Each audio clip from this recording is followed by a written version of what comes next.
Alright, so right now we're going to break down our first combo that ends in jump inside kick. Alright, so to begin, I'll demonstrate the first half that we're going to look at.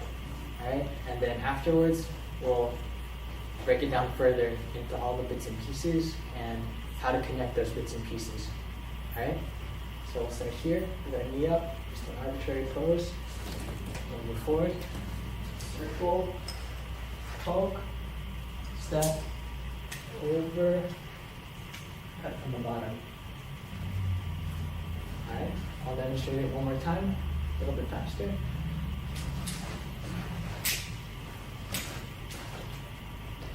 And one more time, faster, going backwards.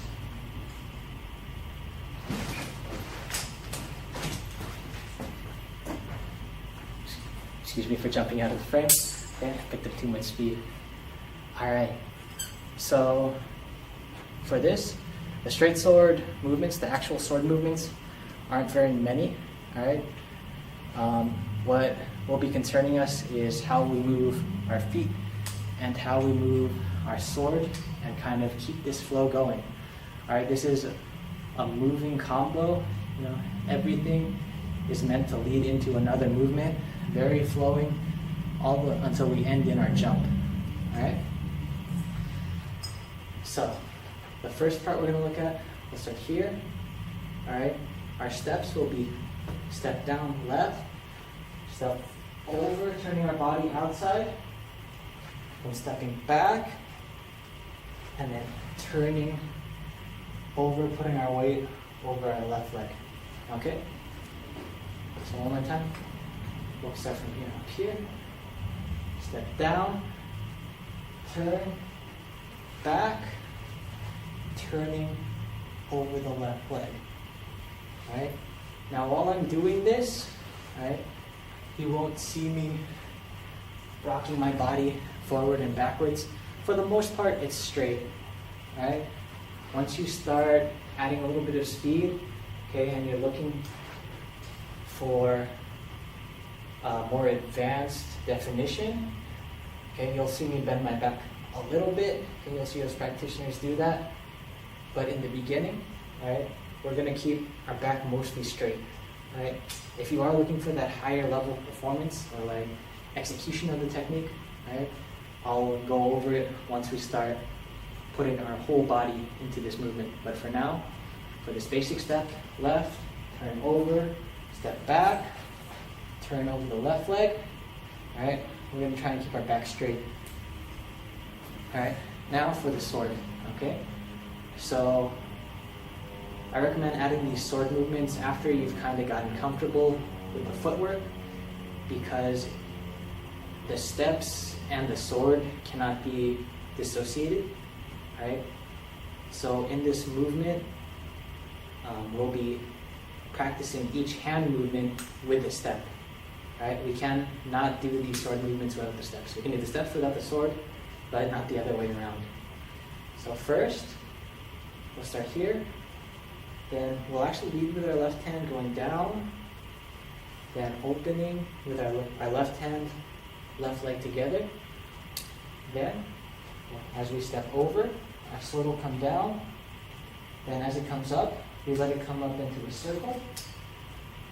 Right? And that gives us some power to get up here.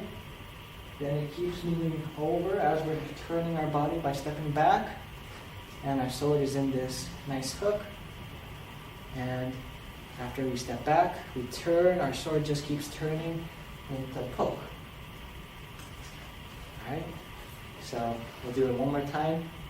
Okay, going through those steps, and then we'll slow it down a little bit more and look at some further things to look out for.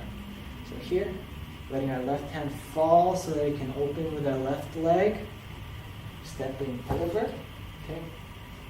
Then, you see my sword is still behind me as I step over. As I turn my body, finishing this turn, my sword will come up in this very natural uppercut circle. And then as I keep turning, my left leg will step back, and my sword will just fall, like it's around, going down around, kind of finishing up into that poke. Alright? So, these first 3 steps, left, right, step back, right? Adding them with the sword and making it flow will take some time, right? But ideally, they'll start to feel it as one combination instead of 3 or 4 distinct movements, right? So we go open, turn, step, turn, poke, right? So while we're moving, right, you should feel, because if we're keeping our back straight, you should feel your body dragging a little bit behind your legs, you know, and that's fine. Your legs are your feet are just taking these small steps, while your body, your upper body, your waist, and your arms are following these much bigger motions, these longer paths. So they'll drag behind a little bit, okay? And when you feel it dragging behind, it's okay. Like you see, I step back here, and my body is still here, but it wants to be moving here. That's fine, okay? Because I just leverage the leg, and I use it it ends up coiling my body, and that uncoiling ends up giving me power to complete this whole movement, right? So these steps and these sword motions, right? They won't just be discrete, happening one by one, right?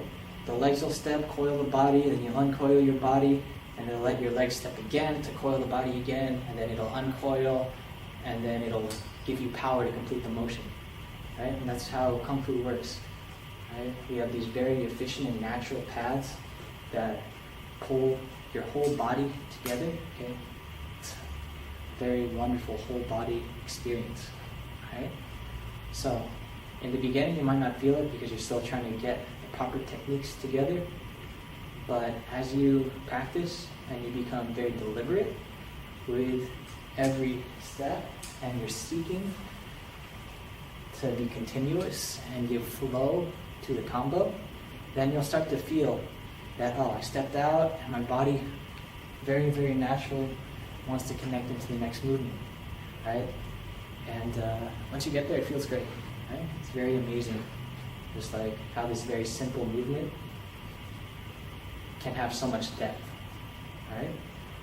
So, after you have these simple motions, right, the only thing I would begin to look for is, besides making it smoother and smoother and smoother, you can begin to look for a little bit of speed, okay, going down, right? So, it's hard to tell unless you have a very, very good eye for it, but the only place I really used power in my sword was right there, and then right there, okay? So this is a very important aspect of Kung Fu also. I mentioned it over and over and over. It's very natural and it's very efficient, right?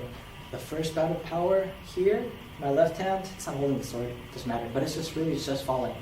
My right hand is also just falling, but as it's falling, the one place I use power is at the bottom of its fall as it goes up, okay? I have all of this energy, okay, stored from having my sword up here. It falls, then right here at the very, very bottom where my arm hangs without touching the ground, I can convert that power into the spin, and that'll carry my sword up, and then the power used to carry up will come down again to be let out in that poke, okay? So I'm storing all this energy just from lifting my arm. As it falls, I don't add any energy. I just let my arm fall, and then that falling gives me power at the bottom to come back up, and I fall back down, okay? And this falling gives power to a poke, right? So that's a fun piece of information about this technique, or this little combo. It's just how you use the falling first to give you power to come up, and second, okay, the same path falling down to give you power for a poke, right? So don't worry too much about that stuff. It's like once you get to the intermediate and advanced levels, okay, and you're looking for how to best utilize your energy in your form, you know, you'll start looking for these places, right? Here, just gravity helps me out. And here, I need a little bit more power, so I'll turn it into a turn, and then everything else is just carrying over. Alright? So, that's the first half of this combo, the first steps. Next, alright, we're going to look at this, starting from the poke. Okay, we're going to pull in. Our sword is going to come down, step over, step out, and then cut from the bottom. Okay, I'll show you one more time. Okay, uninterrupted, going forward, and then backwards. Okay.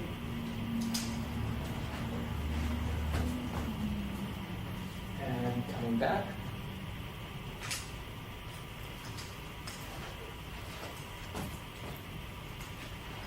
Alright. So, we'll start the same way we did last time. First I'll go over the steps with you, right? Just focusing the footwork. Then afterwards, we'll do the footwork with the hands, okay? Breaking it up very discreetly, right? And then we'll start smoothing it out, okay? Focusing on some of the connections that will allow you to perform this movement, not necessarily quickly or with a lot of power, but smoothly and properly, right? So starting from here, okay? Note that my weight is over my left in the front, not back here. Alright, this is something different. Okay, it's not what we need right now because our last combo ended with us moving forward over the left leg. So just the feet. Our right leg is going to come forward. Then we're going to step over, turning back left, step back right. Then as we move, turn over to our right leg, we're going to just come out into that hop that I showed earlier. Alright? Now if we exclude that hop, these steps are the exact same as the previous combo, they're just opposite. Alright? Looking at it again. Okay, left foot in front, right leg back. We step with our, open with our right, turn with our left, step back with our right, then we can turn, putting the weight over the right leg to come up in a little hop. If instead I had just came up to this standing with the back foot pointed, then that combo would have been just the same as the previous set of steps, just backwards again. Alright? So, once you get comfortable with these steps, then we can start bringing our sword in together. Okay? We'll bring our sword into the mix. So open up here. Okay. First step, right step forward, pulling our sword back and in. Alright, I'll face this way. So you can see, just my sword comes up and comes down. Okay, nothing special about it. My left hand just comes down and I rest it here on the thumb of my sword hand. Alright, do not grab the blade, okay, putting your fingers here, right, that's how you cut yourself. Alright, so I come here, and that was the conclusion of that step. Now, I'm going to lead with the sword, cutting up, and then I'm just going to follow with my left leg, turn out. Now, my sword is falling, I let that fall turn into a circle as I step back, and then my sword is falling again, and it comes up to that poke. Right? When it came down on this side, okay, my hands were very much the same, where my left hand, my sword fingers, were just rested over my right hand, right? But my arms fell a little bit lower because it was coming for this cut. Right? Don't worry too much about that until you get kind of the bigger overall picture of these steps. Right? So, continue. Right step forward, pulling our right hand back. We let it fall, and pull this over. So we're facing this way. Now I stopped but realistically, my sword is falling. I let it fall into a circle, then I follow it and step back to turn over, and then I move forward into my cut. Okay? So, for this combo, right, it moves in much the same way as the previous combo. Okay? It's just, instead of our right hand following our steps, okay, our sword is actually leading us. You can think of it as leading us in these set of steps.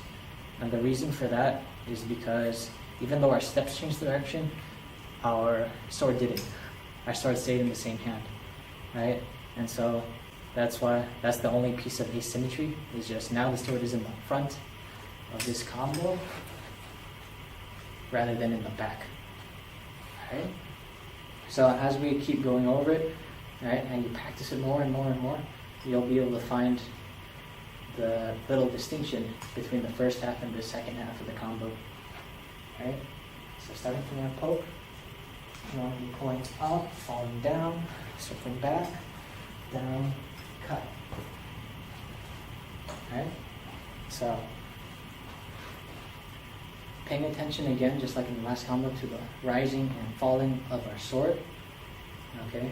From here, you raise it by yourselves. Okay? Okay? Not this big motion. Okay? Just pull your arm back very easily, just like your elbow drop, and then your hand will come back all by itself. Then, not using any power in the shoulders, just using this to control the fall of your sword, your elbow. It comes up,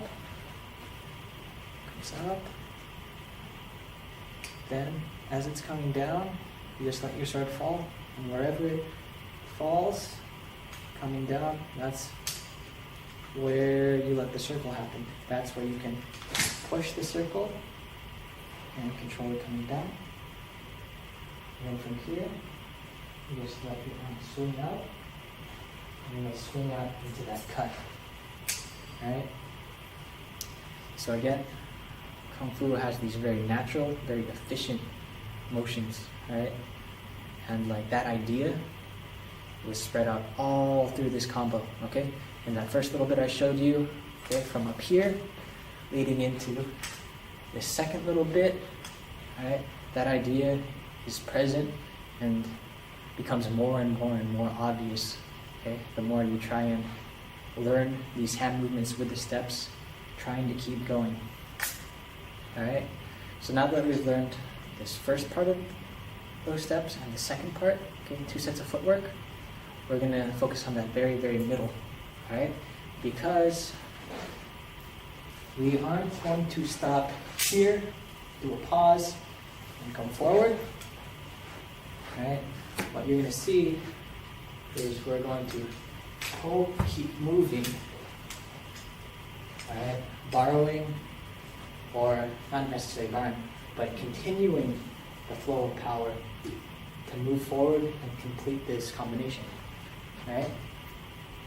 So, if you remember, you fell here, and then we kind of treated it as a stop, right? But what you're going to think of it is as, you're going to start from this left step back, okay? Turn out and take a step, okay? So, just watching the legs, okay? Step back, turn, take a step, right? One motion. Turn out, take a step. Right? And then if you have your sword, turn out, pull, take a step, pulling back. Right? So, just this one, turn 2, 3, and 4. Right?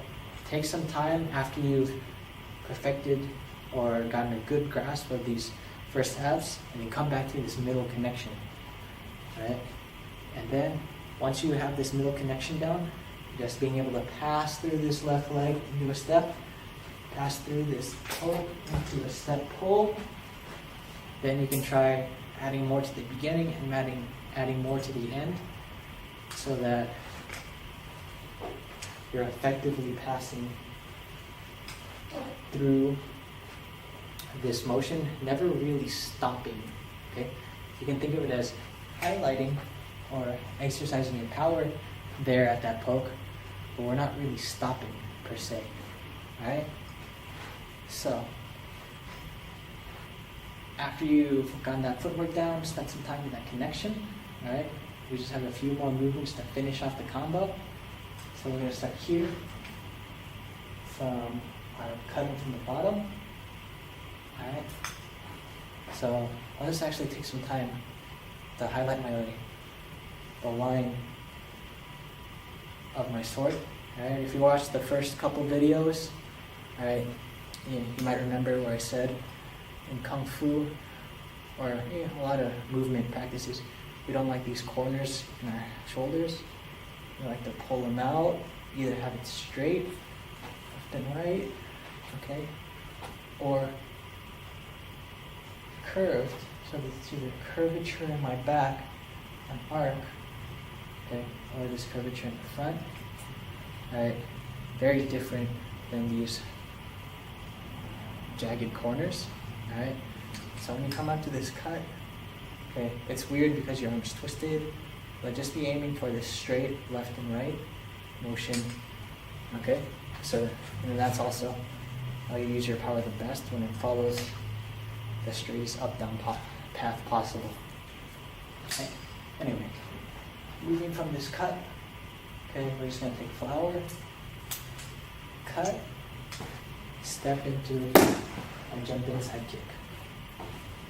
Okay, so here, flower, pretty basic, but after I flower, right hand, okay, just let your sword fall into this cut, and then just let it come forward, okay?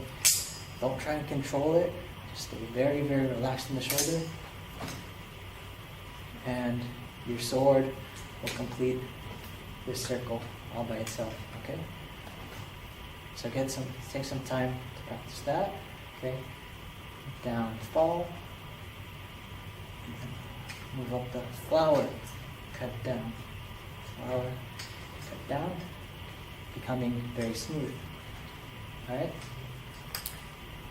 After this is smooth, okay, you're actually gonna start to give it shape, where after you cut, as your sword is coming down, you lead with the tip, okay? So keep my sword in the frame, okay, it will come kind of like that, pointing up, falling down, because here is where we're going to connect to our jump inside kick, with our sword pointing down, okay, and then complete our jump inside kick, alright? So, before we get into the jump inside kick and how we're going to land it, right? We'll add the footwork back into this. So here, left, right, left, right. Okay, 4 steps. Here, use flower to take 2 steps. Okay. Inside, outside circle. Then before your left circle, or your next left step, cut, left, step over right, and you're ready for up, kick, down. Alright? So, for a jump inside kick, alright, when I did the full combo earlier, I took it into full splits. If full splits is not comfortable, okay, you can take it to like a high splits, or you can go, or a good place to do it is this knee down, okay, keeping the arms the same, right hand poked up, left hand leaning back, okay, and again, noticing how I have no corners in my shoulders, okay, straight line, okay, if you don't want to go down this far, then after you jump inside kick, just go ahead and take it at a high bow stance. right? Now, if you don't want to do a kick, or a jump, excuse me, right? Then feel free to do the same motion, but instead of stepping out here, but instead of jumping here, okay, you're just going to step back, open your left hand out, hit a standing inside kick, and then proceeding to hit any of the different stances, right? You can either hit your full splits, knee down, high bow stance, okay, whatever's comfortable for you.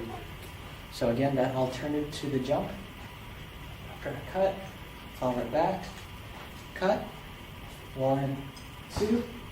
Instead of doing the up, we do step back, open, into inside kick, and then come down.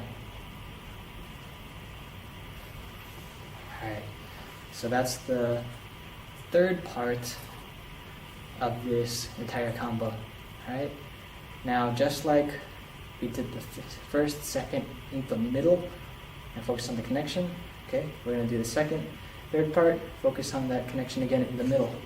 Right? This one's, for some people it's more intuitive, but remember we took it at a hop, then we just keep walking forward. Okay? Make sure to, or in order to correctly do this, just make sure you take it at a hop. And even if it's just a very, very small one, okay, it's not a high hop. Okay? If you try to stand, it's very easy to lose your momentum, lose your flow. But instead, if you hop, then you should find walking to be very natural right afterwards. Right? So there's a lot of things in this movement combo, alright? But if you focus your footwork first, keeping your back straight throughout, alright, then adding the sword with each step, and then 3, focusing on the flow of one movement into the other, okay? And then chunking it out as we did today into the 3 parts, and then finally adding the connection between each of those 3 parts. Then once you begin practicing the entirety of it, alright, you should find yourself to have this very smooth, nice movement combo. Thank you.